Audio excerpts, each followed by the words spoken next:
Warning, who's had a warning light on? Who doesn't own a car? Yeah, warning light, a yellow light that comes on the car, check engine light, right? Warning light. Who's had that? And now, when that happens, who drives to the car dealership right away? Okay, all right, so 3 of you are responsible, right? Well, you ignore it, right? So you got and Maya knows, right? You got the check engine light on, and then all of a sudden the car starts making a funky noise. Who still ignores it? Right?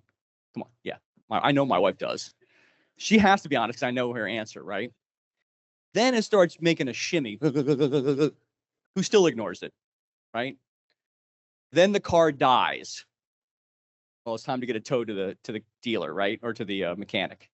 That's how most of us live our lives, right? Our emotional reactions are warning lights. There's something that's going on. And instead of addressing what the issue that's going on, which is in our inside, we ignore it. Or we do what we want to do. We just have a reaction to whatever that situation is. Who here thinks that work stresses them out? I do. Who thinks work stresses them out? Raise your hand. Online too. I see you guys. You raise your hand. Who thinks work stresses you out? Everybody. Good. Thank you. Now we're all in agreement, right? Work doesn't stress you out. It doesn't. Who has kids? Whose kids stress them out? Whose dog stresses them? My dog stresses me out, right? Driving in the morning. My dog stresses me out, right? It's not the dog that stresses you out. It's not the kids that stress you out. It's your reaction to what is happening around you. I'll give you an example. You give an assignment to one of your team members. They don't complete the assignment on time. What is it that you immediately think? What do you think? Say again? Time management. You get upset at them, right? Why didn't you what? Why didn't you listen? Your kid doesn't clean up their room. Why don't you ever do what I say? Right? You begin to have the thoughts that cause you to have an emotional reaction. And then what happens when you have the emotional reaction? Your emotions are going to go one of two places. You're either going to send the emotion out to the person who did it to you or someone around them, or you're going to turn the emotion inside and it's going to eat you up. Same thing, the stress about work. How am I going to get all this done when my team doesn't deliver on time? Why don't they ever listen? Why don't they do what I say? Right? And so what's happening is we get stuck in this emotional cycle. Something happens. We have an emotion, a reaction to it. That emotion causes us to have a reaction, another behavior, and then we begin to loop. Right? It gets worse when we realize that that's all tied to stuff happened to us when we were younger. We begin to loop again and again. This always happens to me. It's always happening. People aren't listening to me. And the more emotional baggage you can build upon that, the more you're going to buy into it, the more emotional reaction you're going to have, and the worse reaction you're going to have around the people around you. And that's going to reinforce the bad behavior, their bad behavior and your bad behavior. So the key to leadership, the first key is state control. You can't manage others if you can't manage yourself. The first step in all of this is diagnosis. We have to understand what our triggers are. We have to understand what it gets us off, because sometimes someone could come up and they can miss a deadline and it doesn't upset you.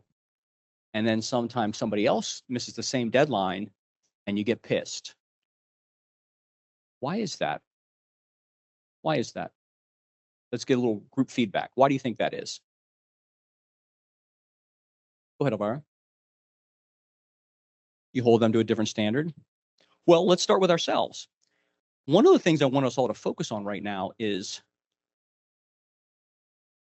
what can make us more susceptible to an emotional reaction.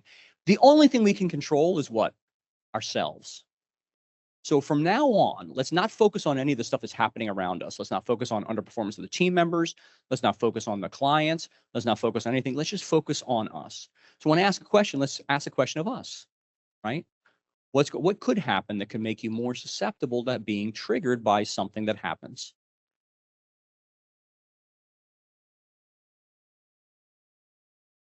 Physical state. You could be tired. You could be overwhelmed. You could be frustrated. You could be upset at your kids, right?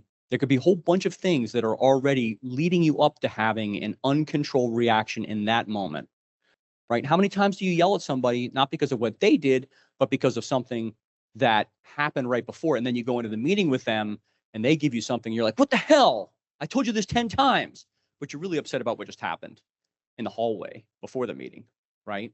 So stay focused on what is going on inside of you. First step is awareness of what's going on inside of us. I don't have my little whiteboard here. Honey, can you text Laura and ask her to bring down my easel, please? Awareness comes before control, and we cannot change what we do not see. So this is first and foremost a diagnostic class. We're going to identify the problems that we're having before we try and do anything. Most people define stress incorrectly. They say, I'm stressed because I have too much work. I'm stressed because my team is not performing. I'm stressed because people keep interrupting me. I'm stressed because life is too busy. And those things may be real, but they're not the full explanation. Stress isn't caused by what happens. It's caused by where your mind goes, where something happens. Now, if I had my whiteboard, I'd write this up, but I'm going to go through it. It's in your materials. You have the event, which causes a thought, which causes an emotion, which causes a behavior, which causes a result. So let's walk through that with the kid example, right? This is something with my kids. I know Hani will get this. What happens? The kids leave a banana peel laying out on the counter, right? They never pick up their trash. Or what really happens, they never pick up the trash, right? If it's the 10th time they haven't done it, you're pissed already, right? You have that emotion, that thought, they never pick up their trash, gets wrapped in an emotion. And then what do? I yell at my kids, can you please pick up your banana peels? I swear to God, I'm so sick of you guys leaving trash all over the house.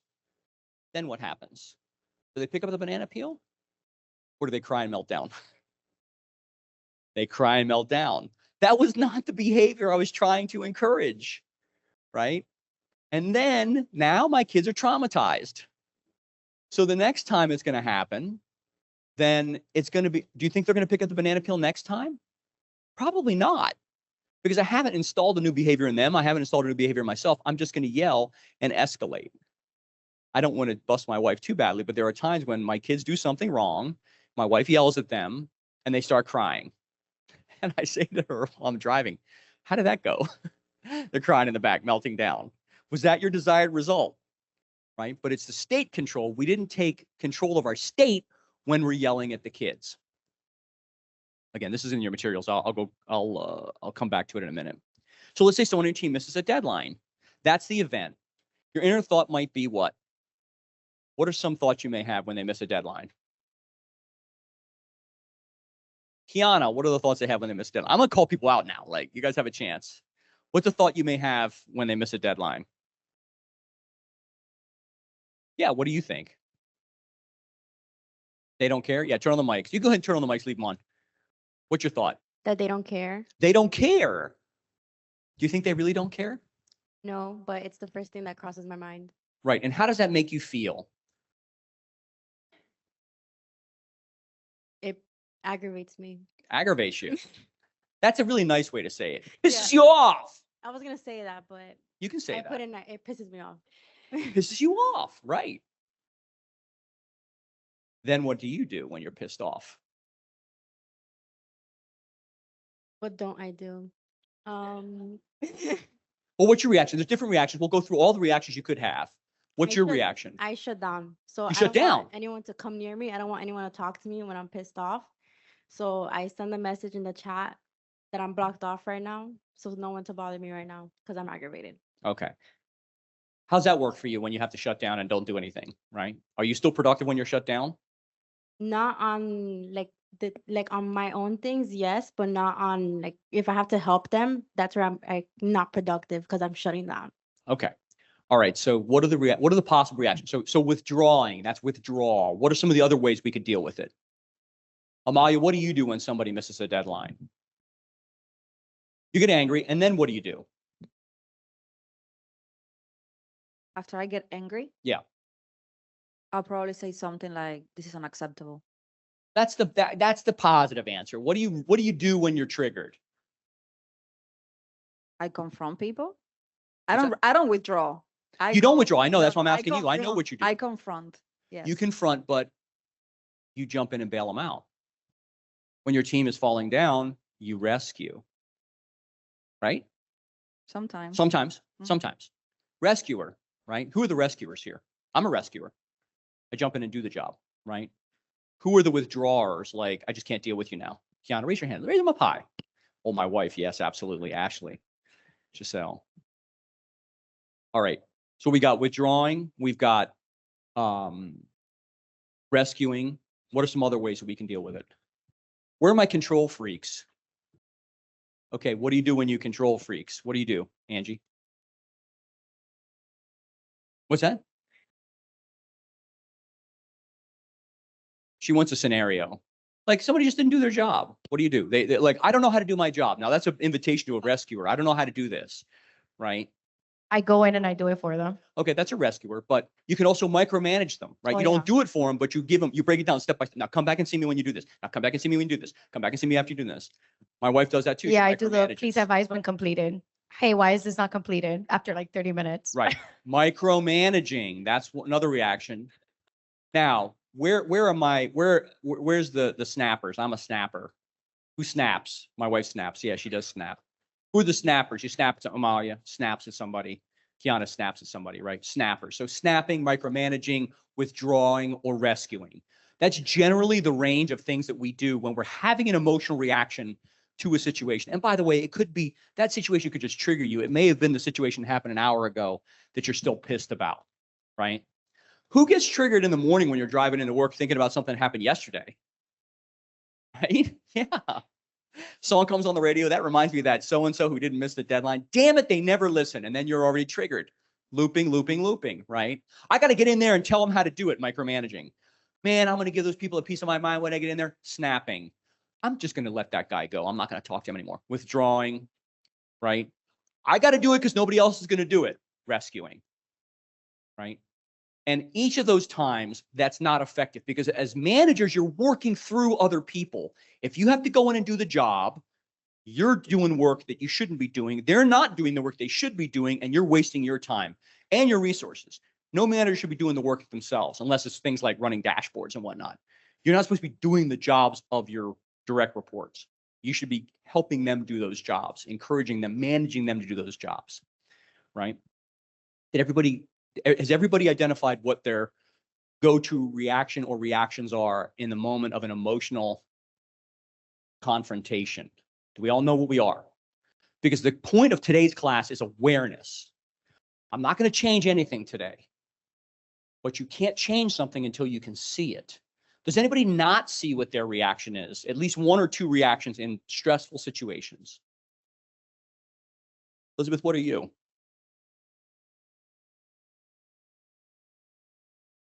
I would say I probably go in and rescue.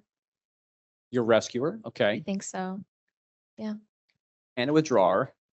And a withdrawer, And a actually. snapper. Yeah. Okay. You know what? Let's pause. Let's pause. Oh my God. This is triggering my daughter right now because when I use her as an example, she hates it. But we know each other. You know what my examples are, right? You've been there too. So it's, we're very transparent about this, right? There are times I know Elizabeth with a withdrawer. Like, why don't you want to talk about this? And I know she can be a snapper, right? We're all of these, but think about what your primary first or second go-to is. So this internal pattern drives the outcome because you have the original thing that happened, but then your reaction makes it worse. Fair to say? Everybody agree with that? That when you're acting like that, when you're having an emotional reaction, it makes it worse. Now, I'm going to put a footnote here because all you, Peter, I know is going to say this to me, Greg, you have emotional reactions and I do. And there are times, and I've said this to my senior leadership, there are times when I say, listen, nobody does anything until I yell.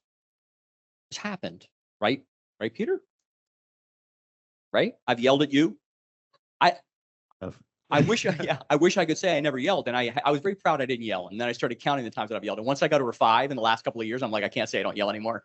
Right. But the truth is that sometimes people don't work until you yell. It's true. They are motivated out of fear or whatever the barrier is to their performance, yelling. But the truth is 99.9% of the time, that's not the answer. And every time I do yell, I feel bad afterwards. I'm sure you feel bad after that. And then we get into a loop of justifying our bad behavior. Well, they deserved it, right? Or for new managers, one of the funniest things, I shouldn't say funny, it's laughing at somebody else's misfortune, but one of the funniest things is somebody who's been leading for a while, we see is when somebody gets a title of manager and they say, but they don't listen to me. Of course they don't listen to you. The first job of a manager, learn how to get people to listen to you when they don't want to listen to you. And you have to convince them that what you want them to do is in their best interest. And threatening to fire them is not the answer, right? Because the truth is anybody could go out there and get an easier job. They're here for a reason. They came here, something we said about them resonated with them.